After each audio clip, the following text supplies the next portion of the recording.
Syekh Abdul Qadir wa jamaah min asyukh al-akbar, bahwa suatu hari ibunya Syekh Abdul Qadir, Ummu Al-Khair, berkata, ketika aku melahirkan putraku Abdul Qadir, ia tidak mau menyusu pada siang bulan Ramadan. Karena ketidakmauannya menyusu di siang hari saat bulan Ramadan itu, maka Syekh Abdul Qadir lalu menjadi penanda bagi masuknya bulan Ramadan. Jadi, masyarakat di kampung Jilan saat itu, ketika hendak mengetahui apakah bulan Ramadan sudah datang atau belum, maka salah satu caranya adalah melihat Abdul Qadir yang masih bayi. Apakah bayi ini masih mau menyusu di siang hari ataukah sudah tidak? Jika memang di siang hari sudah tidak bersedia menyusu, maka pertanda bulan Ramadan sudah datang.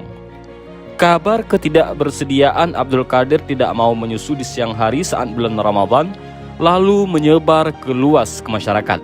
Masyarakat pun gempar bahwa ada seorang bocah bayi bernama Abdul Qadir yang ikut berpuasa.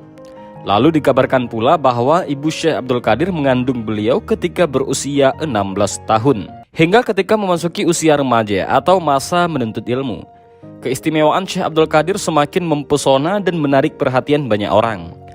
Kisah yang paling terkenal tentang keistimewaannya di usia remajanya adalah soal kejujurannya ketika dirampok oleh segerombolan begal sewaktu dirinya hendak pergi menuntut ilmu ke Baghdad. Seperti dikisahkan dalam kitab Irsyadul Ibad karya Syekh Zainuddin bin Abdul Aziz Al-Malibari yang mengutip cerita dari Al-Yafi'i, dari Abdullah Muhammad bin Muqatil, dari Syekh Abdul Qadir Al-Jailani. Dalam kitab tersebut dikisahkan bahwa pada suatu hari Abdul Qadir yang usianya masih belia meminta izin ibundanya untuk pergi melanjutkan pendidikannya ke kota Baghdad. Sejak kecil anak ini memang sudah haus dengan ilmu. Kepada ibundanya, dirinya ingin sekali berguru kepada ulama dan orang saleh di Baghdad. Sang ibunda pun merestuinya. Karenanya, layaknya seorang anak yang hendak pergi mondok ke pondok pesantren, sang ibunda memberikan bekal kepada Abdul Qadir, bekal berupa uang 40 dinar. Supaya aman, maka uang bekal itu disimpan di sebuah saku yang sengaja dibuat di posisi bawah ketiak. Tak lupa juga sang ibunda berpesan kepada Abdul Qadir untuk senantiasa berkata benar dan jujur dalam setiap kondisi apapun. Pesan sang ibunda ini dipegang benar oleh Abdul Qadir. Maka setelah cium tangan sang ibunda, Abdul Qadir pun meninggalkan kampung halamannya untuk menuju Baghdad. Saat itulah Baghdad memang dikenal sebagai pusat ilmu pengetahuan, yaitu kota pendidikan.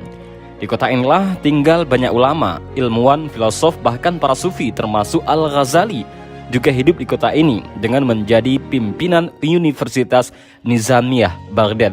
Untuk pergi ke Baghdad itu, Abdul Qadir juga ikut bersama rombongan saudagar yang juga hendak mengais rezeki di Baghdad. Pergilah, aku sudah menitipkan keselamatanmu pada Allah, supaya kamu berada di dalam penjagaannya, kata ibunda Abdul Qadir Jailani. Anak yang pemberani dan diproyeksikan oleh Allah sebagai pemimpin para wali itu pun pergi bersama rombongan kafilah. Saat itu, kendaraan para pedagang adalah onta, sehingga membutuhkan waktu yang lama untuk sampai di Baghdad.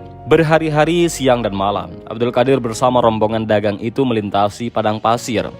Di tengah perjalanan itu, sebuah musibah terjadi. Ketika rombongan Abdul Qadir melintasi sebuah kampung bernama Hamadan, tanpa diduga muncul sekitar 60 orang pengendara kuda, menghampiri lalu merampok seluruh harta rombongan kafilah. Namun anehnya, tak ada satupun rombongan rampok itu mendekati Abdul Qadir.